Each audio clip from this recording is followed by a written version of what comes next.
അമേരിക്കയുടെ പുതിയ പ്രസിഡന്റായി അധികാരത്തിലേറിയിട്ടുള്ള ഡൊണാൾഡ് ട്രംപ് അധികാരമേറ്റെടുത്ത ഉടനെ തന്നെ ഒരുപാട് എക്സിക്യൂട്ടീവ് ഓർഡറുകൾ പുറപ്പെടുവിച്ചു.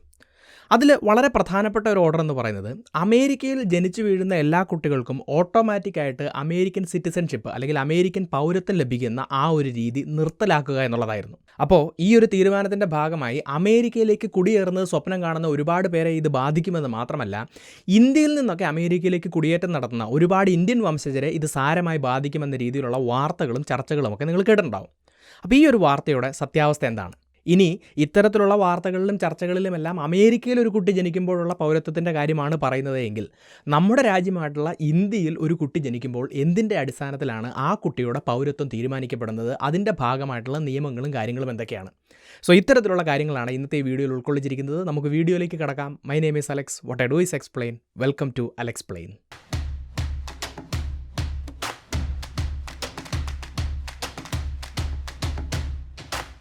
അപ്പോൾ വീഡിയോയിലേക്ക് കടക്കുന്നതിന് മുന്നേ ഇത്തരത്തിലുള്ള വാർത്തകളൊക്കെ പുറത്തു വരുമ്പോൾ ഇത് US സിറ്റിസൺഷിപ്പിനെ കുറിച്ച് മാത്രമല്ല പറയുന്നത്, ആഗോളതലത്തിലുള്ള ഇമിഗ്രേഷൻ പോളിസികളൊക്കെ മാറി മറിഞ്ഞുകൊണ്ടിരിക്കുകയാണ്.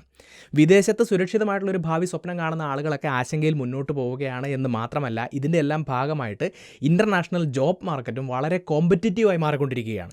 2024 AI കടന്നുവരവോടുകൂടി മാസ് ലേ ഓഫുകളിലൂടെയാണ് കമ്പനികൾ കടന്നു പോകുന്നത്. അപ്പോൾ പുതിയൊരു രാജ്യത്ത് സെറ്റിൽ ചെയ്യുക, അല്ലെങ്കിൽ നല്ലൊരു ജോലി കണ്ടുപിടിച്ച് നിങ്ങളുടെ കരിയർ സുരക്ഷിതമാക്കുക, ഇങ്ങനെ ഏതൊരു കാര്യത്തിനാണെങ്കിലും ഇന്നത്തെ ടെക്നോളജികളുമായി അഡാപ്റ്റ് ചെയ്യുക എന്ന് പറയുന്നത് വളരെ ഇമ്പോർട്ടൻ്റ് ആയിട്ടുള്ളൊരു കാര്യമാണ്. അതുകൊണ്ട് തന്നെ അലക്സ്പ്ലെയിൻ്റെ എല്ലാ പ്രേക്ഷകർക്കും 3 മണിക്കൂർ ദൈർഘ്യമുള്ള ഒരു AI ഹാൻഡ്സ് ഓൺ ട്രെയിനിങ് ഞാൻ റെക്കമെൻഡ് ചെയ്യുകയാണ്. അപ്പോൾ ഇതുമായി ബന്ധപ്പെട്ടുള്ള ലിങ്കുകൾ ഞാൻ ഡിസ്ക്രിപ്ഷനിലും പിൻഡ് കമൻറ്റിലും കൊടുക്കുന്നുണ്ട്. ഇതൊരു പെയ്ഡ് ട്രെയിനിങ് ആണെങ്കിലും ആദ്യം രജിസ്റ്റർ ചെയ്യുന്ന 1000 പേർക്ക് ഇത് സൗജന്യമായിട്ട് ലഭിക്കുന്നതാണ്. ഈ AI ടൂളുകൾ ഉപയോഗിച്ചുകൊണ്ട് നിങ്ങൾക്ക് എങ്ങനെ ടാസ്കുകളെ ഓട്ടോമേറ്റ് ചെയ്യാം, ഡേറ്റയെ അനലൈസ് ചെയ്യാം, അതുപോലെ തന്നെ ജോബ് ഹണ്ടിങ്ങിനും സാലറി ഹൈക്കിനും വേണ്ടിയിട്ട് എങ്ങനെ AI ഉപയോഗിക്കാം, ഒരു പേഴ്സണൽ ബ്രാൻഡിങ് ക്രിയേറ്റ് ചെയ്തുകൊണ്ട് ഇന്നത്തെ കോമ്പറ്റിറ്റീവ് വേൾഡിൽ എങ്ങനെ സ്റ്റാൻഡ് ഔട്ട് ചെയ്ത് നിൽക്കാം, കോംപ്ലക്സ് ആയിട്ടുള്ള ഡേറ്റ എക്സൽ വഴി എങ്ങനെ അനലൈസ് ചെയ്യാം, നിമിഷങ്ങൾ കൊണ്ട് നിങ്ങൾക്ക് എങ്ങനെ ഒരു നല്ല പ്രസൻറ്റേഷൻ ക്രിയേറ്റ് ചെയ്യാം, ഇങ്ങനെയുള്ള ഒരുപാട് കാര്യങ്ങൾ നിങ്ങൾക്ക് ഈ ട്രെയിനിങ്ങിൽ നിന്ന് മനസ്സിലാക്കാൻ സാധിക്കുന്നതാണ്. ഇനി നിങ്ങൾ tech, non tech, marketing, sales, HR, freelance, ഇങ്ങനെ ഏത് മേഖലകളിൽ ജോലി ചെയ്യുന്ന ആളുകളായിക്കോട്ടെ, നിങ്ങളെയോ നിങ്ങളുടെ ജോലിയെയോ AI റീപ്ലേസ് ചെയ്യാതെ സുരക്ഷിതമായി എങ്ങനെ മുന്നോട്ട് പോകാം മുതലായ കാര്യങ്ങളൊക്കെ നിങ്ങൾക്ക് ഈ ട്രെയിനിങ്ങിൽ നിന്ന് പഠിക്കാവുന്നതാണ്. സോ ഇതിനെക്കുറിച്ച് നിങ്ങൾക്ക് കൂടുതൽ അറിയുന്നതിന് വേണ്ടിയിട്ട് ഞാൻ ഡിസ്ക്രിപ്ഷനിലും പിൻഡ് കമൻറ്റിലും കൊടുത്തിട്ടുള്ള ലിങ്കുകൾ ഉപയോഗിച്ചുകൊണ്ട് രജിസ്റ്റർ ചെയ്യുക. നമുക്ക് വീഡിയോയിലേക്ക് തിരിച്ചു വരാം. അപ്പോൾ ആദ്യം തന്നെ അമേരിക്കയിൽ ജനിച്ചു വീഴുന്ന കുട്ടികൾക്കെല്ലാം ഓട്ടോമാറ്റിക്കായിട്ട് പൗരത്വം നൽകുന്ന ബർത്ത് റൈറ്റ് സിറ്റിസൺഷിപ്പ് എന്ന് പറഞ്ഞിട്ടുള്ള ആ ഒരു നിയമം നിലവിൽ വന്നത് എങ്ങനെയാണെന്ന്, അല്ലെങ്കിൽ അതിൻ്റെ ഒരു ചരിത്രം എന്താണെന്ന് നമുക്ക് മനസ്സിലാക്കാൻ വേണ്ടി ശ്രമിക്കാം. അപ്പോൾ 1780കളിൽ അമേരിക്കയുടെ കോൺസ്റ്റിറ്റ്യൂഷൻ നിലവിൽ വരുന്ന കാലത്ത് തന്നെ അമേരിക്കയുടെ മണ്ണിൽ ജനിക്കുന്ന എല്ലാവർക്കും അമേരിക്കൻ പൗരത്വം കൊടുക്കുന്ന ഒരു സമ്പ്രദായം അവർ പിന്തുടരുന്നുണ്ടായിരുന്നു. പക്ഷേ ഇവിടെ ഒരു ചെറിയ പ്രശ്നം ഉണ്ടായിരുന്നു. ആദ്യ കാലഘട്ടങ്ങളിൽ അമേരിക്കയിലെ എല്ലാ ആളുകളും ഫ്രീ സിറ്റിസൺസ് ആയിരുന്നില്ല. അവിടെ അടിമത്തം അല്ലെങ്കിൽ സ്ലേവറി ഉണ്ടായിരുന്നതായിട്ട് കാണാം. അപ്പോൾ അടിമകളായിട്ടുള്ള ആളുകൾക്കൊന്നും യാതൊരു തരത്തിലുള്ള അവകാശങ്ങളോ തുല്യതയോ ഒന്നുമില്ലായിരുന്നു. എന്ന് മാത്രമല്ല, അമേരിക്കയിലെ അടിമകളെയോ അവർക്ക് ജനിക്കുന്ന കുട്ടികളെയോ ഒരു കാരണവശാലും അമേരിക്കൻ പൗരന്മാരായിട്ട് ഇവർ കണക്കാക്കിയിരുന്നുമില്ല. പക്ഷേ അമേരിക്കയിലെ എല്ലാ പ്രദേശങ്ങളും ഈ അടിമത്തവുമായിട്ട് മുന്നോട്ട് പോകുന്നില്ല. കുറേ സ്ഥലങ്ങളിൽ ഈ അടിമത്തം അവസാനിപ്പിക്കുന്നുണ്ട്. അത്തരം സംസ്ഥാനങ്ങളെയാണ് ഫ്രീ സ്റ്റേറ്റുകൾ എന്ന് വിളിക്കുന്നത്. എന്നാൽ ഈ അടിമത്തവുമായിട്ട് മുന്നോട്ട് പോകുന്ന സംസ്ഥാനങ്ങളെ സ്ലേവ് സ്റ്റേറ്റുകൾ എന്ന് വിളിക്കുന്നു. ഈ 2 സംസ്ഥാനങ്ങൾക്കും ഇടയിൽ പലതരത്തിലുള്ള പ്രശ്നങ്ങളുമായിട്ട് മുന്നോട്ട് പോവുകയാണ്. അപ്പോൾ ഈ ഒരു സമയത്ത് 1860കളിൽ എബ്രഹാം ലിങ്കൺ അമേരിക്കയുടെ പ്രസിഡൻ്റായി അധികാരമേറ്റപ്പോൾ അമേരിക്കയിൽ സ്ലേവറി അബോളിഷ് ചെയ്യുന്നു. അതിൻ്റെ ഭാഗമായി സ്ലേവ് സ്റ്റേറ്റുകളുടെയും ഫ്രീ സ്റ്റേറ്റുകളുടെയും ഇടയിൽ വലിയൊരു യുദ്ധം പൊട്ടിപ്പുറപ്പെടുകയാണ്. ഇതിനെയാണ് അമേരിക്കൻ സിവിൽ വാർ അല്ലെങ്കിൽ ആഭ്യന്തര യുദ്ധം എന്ന് പറയുന്നത്. അപ്പോൾ ഈ ആഭ്യന്തര യുദ്ധത്തിൽ ഫ്രീ സ്റ്റേറ്റുകൾ വിജയിക്കുകയും പൂർണ്ണമായിട്ടും അമേരിക്കയിൽ അടിമത്തം നിർത്തലാക്കുകയും ചെയ്യുന്നുണ്ട്. പക്ഷേ ഇങ്ങനെയൊക്കെ ആണെങ്കിലും അമേരിക്കൻ സമൂഹത്തിൽ പല പ്രശ്നങ്ങളും ഉണ്ടായിക്കൊണ്ടേയിരിക്കുകയാണ്. കാരണം പണ്ട് അടിമകളായിരുന്ന ആളുകൾക്കും അവരുടെ പിന്മുറക്കാർക്കും ഒന്നും ഒരു തരത്തിലുമുള്ള തുല്യതയോ സ്വാതന്ത്ര്യമോ ഒന്നും അമേരിക്കയുടെ പല ഭാഗങ്ങളിലും കൊടുത്തിരുന്നില്ല. അപ്പോൾ ഈ ഒരു പ്രശ്നത്തിന് പരിഹാരം കാണുന്നതിന് വേണ്ടിയിട്ട് അമേരിക്കയുടെ കോൺഗ്രസ് അമേരിക്കയുടെ ഭരണഘടനയെ അമെൻഡ് ചെയ്യുകയാണ്. അങ്ങനെയാണ് 14th അമെൻമെൻറ്റ് എന്ന് പറഞ്ഞൊരു അമെൻമെൻറ്റ് 1866 ആഡ് ചെയ്യുന്നത്. അപ്പോൾ ഈ 14th അമെൻമെൻറ്റിൽ എന്താണ് പറയുന്നതെന്ന് ചോദിച്ചു കഴിഞ്ഞാൽ, അമേരിക്കയുടെ മണ്ണിൽ ജനിക്കുന്ന ആളുകളെല്ലാം അമേരിക്കയുടെ പൗരന്മാരായിരിക്കും. അമേരിക്കൻ സിറ്റിസൺസ് ആയിട്ടുള്ള എല്ലാ ആളുകൾക്കും തുല്യനീതിയും തുല്യ അവകാശങ്ങളൊക്കെ ആയിരിക്കുമെന്നാണ് ഈ ഒരു 14th അമെൻമെൻറ്റ് മുന്നോട്ട് വെക്കുന്നത്. അപ്പോൾ അതിൻ്റെ ഭാഗമായിട്ട് സമൂഹത്തിലുണ്ടായിരുന്ന പ്രശ്നങ്ങളൊക്കെ ഒരു പരിധിവരെ ഇല്ലാതാക്കാനാണ് അമേരിക്കൻ ഗവൺമെൻറ് ശ്രമിച്ചത് എന്ന് നമുക്ക് കാണാം. പക്ഷേ ഈ 14th അമെൻമെൻറ്റിലെ ചില കാര്യങ്ങൾ ആളുകൾക്ക് ക്ലിയർ ആവാനുണ്ടായിരുന്നു. അതിനകത്ത് വളരെ പ്രധാനപ്പെട്ട ഒരു വാക്കാണ് സബ്ജക്റ്റ് ടു ജൂറിസ്ഡിക്ഷൻ എന്ന് പറയുന്നത്. അപ്പോൾ അതിനെ പലരും ഇൻ്റർപ്രറ്റ് ചെയ്തത് ഇങ്ങനെയാണ്: അമേരിക്കയുടെ മണ്ണിൽ അമേരിക്കൻ പൗരന്മാർക്ക് ജനിക്കുന്ന കുട്ടികൾക്ക് മാത്രമേ അമേരിക്കൻ പൗരത്വം കൊടുക്കാൻ സാധിക്കുകയുള്ളൂ. വിദേശ പൗരന്മാർക്കൊക്കെയാണ് അമേരിക്കയുടെ മണ്ണിൽ കുട്ടികൾ ഉണ്ടാകുന്നതെങ്കിൽ അവർക്ക് പൗരത്വം കൊടുക്കാൻ സാധിക്കുകയില്ല എന്നാണ് ചിലരൊക്കെ ഇതിനെ ഇൻ്റർപ്രറ്റ് ചെയ്തത്. ഇതുമായി ബന്ധപ്പെട്ടിട്ട് വളരെ പ്രധാനപ്പെട്ട ഒരു കേസും അമേരിക്കയുടെ ചരിത്രത്തിൽ നടക്കുന്നുണ്ട്. 1870കളിൽ ചൈനയിൽ നിന്നും അമേരിക്കയിൽ വന്ന് ജോലി ചെയ്യുന്ന 2 പേർക്ക് ഒരു കുട്ടി ജനിക്കുകയാണ്. ആ കുട്ടിയുടെ പേരാണ് വോങ് കിം ആർക്ക് എന്ന് പറയുന്നത്. അയാൾ കുറേ കാലം മാതാപിതാക്കളോടൊപ്പം അമേരിക്കയിൽ ജീവിക്കുന്നു. അതിനുശേഷം 1880കളിൽ ചൈനയിലേക്ക് തിരിച്ചു പോവുകയും 1895 അമേരിക്കയിലേക്ക് തിരികെ വരികയും ചെയ്യുന്നു. പക്ഷേ ഇയാൾ അമേരിക്കയിലേക്ക് തിരിച്ചു വന്നു കഴിഞ്ഞപ്പോൾ ഇയാൾ അമേരിക്കൻ സിറ്റിസൺ അല്ല എന്ന് പറഞ്ഞിട്ട് ഇയാൾക്ക് അമേരിക്കയിലേക്കുള്ള എൻട്രി നിഷേധിക്കുകയാണ്. അപ്പോൾ ഇതിനെതിരെ ഇദ്ദേഹം കോടതിയെ സമീപിക്കുന്നു. ഒടുവിൽ ഈ കേസ് അമേരിക്കയുടെ സുപ്രീം കോടതിയിലെത്തുകയാണ്. ഇതിനെയാണ് 1898 United States versus Wong Kim Ark എന്ന് പറയുന്നത്. അപ്പോൾ ഈ കേസിൽ സുപ്രീം കോടതിയിൽ നിന്ന് സുപ്രധാനമായിട്ടുള്ളൊരു വിധി ഉണ്ടാവുകയാണ്. അവിടെ പറയുന്നത് ഇതാണ്: സബ്ജക്റ്റ് ടു ജൂറിസ്ഡിക്ഷൻ എന്ന് പറഞ്ഞു കഴിഞ്ഞാൽ അമേരിക്കയുടെ നിയമങ്ങൾക്ക് ബാധകമായിട്ടുള്ള ആളുകൾ എന്ന് മാത്രമേ അർത്ഥമുള്ളൂ. അപ്പോൾ ഇദ്ദേഹത്തിൻ്റെ മാതാപിതാക്കൾ ചൈനീസ് പൗരന്മാരാണെങ്കിലും അവർ അമേരിക്കയിൽ ജീവിക്കുന്ന സമയത്ത് അമേരിക്കൻ നിയമങ്ങൾക്ക് കീഴിലാണ് ജീവിക്കുന്നത് എന്നുള്ളത് കൊണ്ട് തന്നെ അവർക്ക് ജനിക്കുന്ന കുട്ടി അത് അമേരിക്കയിൽ വെച്ച് ജനിക്കുന്നത് കൊണ്ട് തന്നെ ആ കുട്ടി ഓട്ടോമാറ്റിക്കായിട്ട് അമേരിക്കൻ പൗരനായിരിക്കുമെന്നൊരു വലിയ വിധി കോടതിയുടെ ഭാഗത്തു നിന്നുണ്ടാവുകയാണ്. അമേരിക്കയുടെ ചരിത്രത്തിലെ തന്നെ വളരെ വലിയൊരു വിധിയാണിത് എന്ന് കാണാം. പിന്നീട് അങ്ങോട്ട് അമേരിക്കയിൽ ജനിക്കുന്ന കുട്ടികളുടെ പൗരത്വവുമായി ബന്ധപ്പെട്ടിട്ട് ഈ ഒരു വിധിയാണ് ഫോളോ ചെയ്യുന്നത് എന്ന് നമുക്ക് കാണാം. അമേരിക്കയിൽ ഒരു കുട്ടി ജനിക്കുമ്പോൾ ആ കുട്ടിയുടെ മാതാപിതാക്കളുടെ നാഷണാലിറ്റിയോ അവരുടെ ലീഗൽ സ്റ്റാറ്റസോ ഒന്നും പ്രശ്നമല്ല. ആ കുട്ടി ജനിക്കുന്നത് അമേരിക്കയുടെ മണ്ണിലാണെങ്കിൽ ഓട്ടോമാറ്റിക്കായിട്ട് ആ കുട്ടിക്ക് അമേരിക്കൻ പൗരത്വം കിട്ടും. ഇതിനെയാണ് ബർത്ത് റൈറ്റ് സിറ്റിസൺഷിപ്പ് എന്ന് പറയുന്നത്. ഇപ്പോൾ ഇതിനകത്ത് 1-2 ചെറിയ എക്സെപ്ഷൻസ് കൂടി ഉണ്ട് എന്നുള്ളത് മനസ്സിലാക്കുക. ഇപ്പോൾ അമേരിക്കയിലുള്ള ഒരു വ്യക്തി ഏതെങ്കിലും ഒരു ഡിപ്ലോമാറ്റിക് മിഷൻ്റെ ഭാഗമായിട്ടാണ് അമേരിക്കയിലുള്ളതെങ്കിൽ അയാൾക്കൊരു കുട്ടി ജനിച്ചു കഴിഞ്ഞാൽ ആ കുട്ടിക്ക് ഓട്ടോമാറ്റിക്കായിട്ട് അമേരിക്കൻ പൗരത്വം കിട്ടില്ല. ഇപ്പോൾ പല എംബസികളിലും ഒക്കെ ജോലി ചെയ്യുന്ന ആളുകൾക്ക് ഒരു ഡിപ്ലോമാറ്റിക് ഇമ്മ്യൂണിറ്റി ഉണ്ട്. അവർ പല സമയത്തും ആ രാജ്യത്തെ നിയമങ്ങൾക്ക് കീഴിലല്ല വരുന്നത്. മാത്രമല്ല എംബസി എന്നൊക്കെ പറയുന്നത് ഒരു ഫോറിൻ ലാൻഡായിട്ടാണ് കണക്കാക്കുന്നത്. അപ്പോൾ അങ്ങനെയുള്ള ആളുകൾക്ക് കുട്ടികൾ ജനിക്കുമ്പോൾ ഓട്ടോമാറ്റിക്കായിട്ട് അവർക്ക് സിറ്റിസൺഷിപ്പ് കിട്ടില്ല.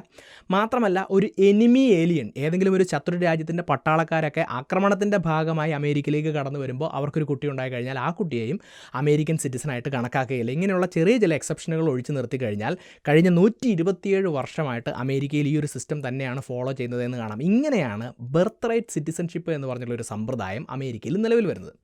അപ്പോൾ ഈ ഒരു സമ്പ്രദായത്തെ മാറ്റുകയാണ് പുതിയ എക്സിക്യൂട്ടീവ് ഓർഡറിലൂടെ അമേരിക്കൻ പ്രസിഡൻ്റായിട്ടുള്ള ട്രംപ് ചെയ്തിട്ടുള്ളതെന്ന് കാണാം. ഇതിൻ്റെ ഒരു കാരണമായിട്ട് അവർ പറഞ്ഞത് എന്താണെന്ന് ചോദിച്ചു കഴിഞ്ഞാൽ ഒരുപാട് ആളുകൾ ഈ ഒരു സമ്പ്രദായത്തെ അമേരിക്കയിലേക്ക് അനധികൃതമായി കുടിയേറ്റം നടത്തുന്നതിന് വേണ്ടിയിട്ട് ദുരുപയോഗം ചെയ്യുന്നുണ്ട് എന്നാണ് പറയുന്നത്.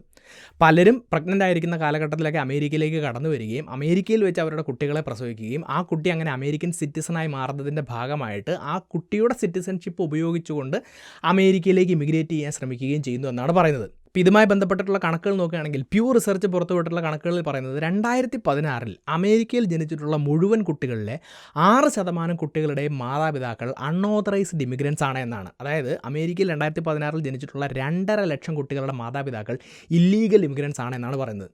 അപ്പോൾ ഈ രീതിയിൽ ബർത്ത് റൈറ്റ് സിറ്റിസൺഷിപ്പിനെ ആളുകൾ ദുരുപയോഗം ചെയ്യുന്നത് നിർത്തുന്നതിന് വേണ്ടിയിട്ടാണ് protecting the meaning and value of American citizenship എന്ന പേരിൽ ഒരു പുതിയ എക്സിക്യൂട്ടീവ് ഓർഡർ പുറത്തുവിട്ടിട്ടുള്ളത് എന്നാണ് ട്രംപ് അഡ്മിനിസ്ട്രേഷൻ പറയുന്നത്. അപ്പോൾ ഈ ഓർഡറിൽ പറയുന്നത് എന്താണെന്ന് ചോദിച്ചു കഴിഞ്ഞാൽ ഈ ഓർഡർ വന്ന് 30 ദിവസം കഴിഞ്ഞ് അങ്ങോട്ട് അമേരിക്കയിൽ ജനിക്കുന്ന കുട്ടികൾക്ക് ഓട്ടോമാറ്റിക്കായിട്ട് അമേരിക്കൻ സിറ്റിസൺഷിപ്പ് കിട്ടില്ല. അവരുടെ മാതാപിതാക്കളുടെ ലീഗൽ സ്റ്റേറ്റസ് കൂടി നോക്കിയതിന് ശേഷം മാത്രമേ പൗരത്വം കൊടുക്കുകയുള്ളൂ എന്നാണ്.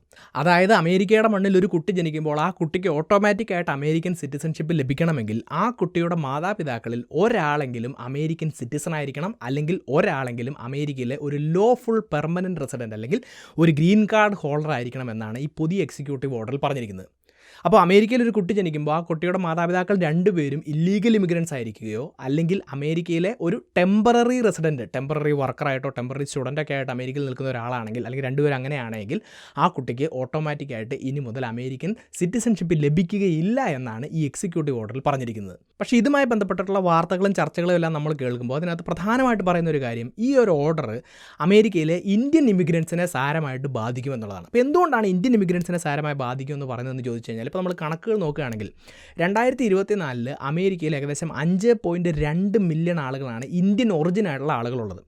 അതിനകത്ത് 3-2 പേരും ഇന്ത്യൻ ഇമിഗ്രൻസ് ആണ്. വെറും 34% പേര് മാത്രമാണ് അമേരിക്കൻ ബോൺ ആയിട്ടുള്ള ആളുകളുള്ളത്. അപ്പോൾ ഇന്ത്യൻ ഇമിഗ്രൻസ് ആയിട്ടുള്ള ഈ 3-2 പേരിൽ ഭൂരിഭാഗം പേരും ടെമ്പററി റെസിഡൻസ് ആണ് എന്ന് കാണാം. ഇപ്പോൾ ഒരു ഉദാഹരണം നോക്കുകയാണെങ്കിൽ ഓരോ വർഷവും ഏകദേശം 3 ലക്ഷത്തോളം ഇൻ്റർനാഷണൽ സ്റ്റുഡൻസ് ആണ് ഇന്ത്യയിൽ നിന്നും അമേരിക്കയിലേക്ക് പോകുന്നത്. അവരൊക്കെ ടെമ്പററി റെസിഡൻസ് ആണ്.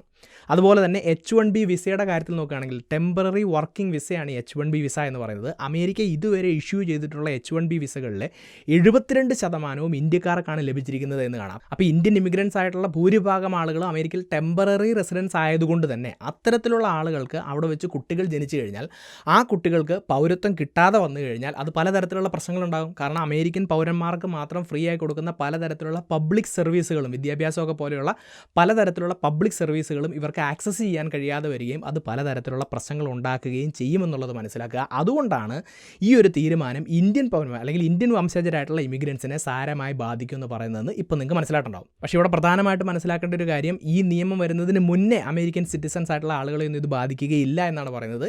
ഈ ഒരു എക്സിക്യൂട്ടീവ് ഓർഡർ വന്നതിന് ശേഷം 30 ദിവസത്തിന് ശേഷം മാത്രമേ ഇത് പ്രാബല്യത്തിൽ വരികയുള്ളൂ എന്ന് പറയുന്നു. പക്ഷേ പലതരത്തിലുള്ള പ്രശ്നങ്ങളും ഓൾറെഡി ഈ എക്സിക്യൂട്ടീവ് ഓർഡർ നേരിട്ടുകൊണ്ടിരിക്കുകയാണ്. കാരണം എന്താണെന്ന് ചോദിച്ചു കഴിഞ്ഞാൽ, ഞാൻ ഓൾറെഡി പറഞ്ഞു കഴിഞ്ഞു, അമേരിക്കയിലെ ബർത്ത് റൈറ്റ് സിറ്റിസൺഷിപ്പ് എന്ന് പറയുന്നത് അവിടുത്തെ ഭരണഘടനയുടെ ഭാഗമാണ്.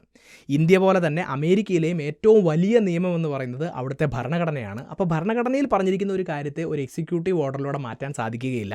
അതിനൊരു ഭരണഘടനാ ഭേദഗതി തന്നെ വേണമെന്നുള്ളൊരാവശ്യമാണ് ആളുകൾ മുന്നോട്ട് വച്ചിരിക്കുന്നത്. അതുകൊണ്ട് തന്നെ ഈ ഒരു ഓർഡറിനെ ചോദ്യം ചെയ്തുകൊണ്ടുള്ള പല കേസുകളും അമേരിക്കൻ കോടതികളുടെ മുന്നിലെത്തുകയും ഒരു അമേരിക്കൻ കോടതി ഒരു ടെമ്പററി റീസ്ട്രെയിനിങ് ഓർഡർ, അതായത് ഈ ഓർഡറിന് മേലെ ഒരു സ്റ്റേ കൊണ്ടുവരികയും ചെയ്തിരിക്കുകയാണെന്നുള്ളത് മനസ്സിലാക്കുക. അപ്പോൾ പലരും അഭിപ്രായപ്പെടുന്നത് ഒടുവിൽ ഈ കേസ് അമേരിക്കയുടെ സുപ്രീം കോടതിയിലെത്തും. അമേരിക്കയുടെ സുപ്രീം കോടതി എടുക്കുന്ന ഒരു തീരുമാനത്തിനനുസരിച്ച് മാത്രമേ ഈ ഒരു ഓർഡർ മുന്നോട്ട് പോകുമോ ഇല്ലയോ എന്ന് തീരുമാനിക്കാൻ സാധിക്കുകയുള്ളൂ എന്നാണ്. അപ്പോൾ അമേരിക്കയിലെ ബർത്ത് റൈറ്റ് സിറ്റിസൺഷിപ്പ് എന്താണ്, അതെങ്ങനെയാണ് നിലവിൽ വന്നത്, പുതിയ എക്സിക്യൂട്ടീവ് ഓർഡറിൻ്റെ ഭാഗമായി എന്തെല്ലാം കാര്യങ്ങളാണ് പറഞ്ഞിരിക്കുന്നതെന്ന് ഇപ്പോൾ നിങ്ങൾക്ക് മനസ്സിലായിട്ടുണ്ടോ എന്ന് വിശ്വസിക്കുന്നു.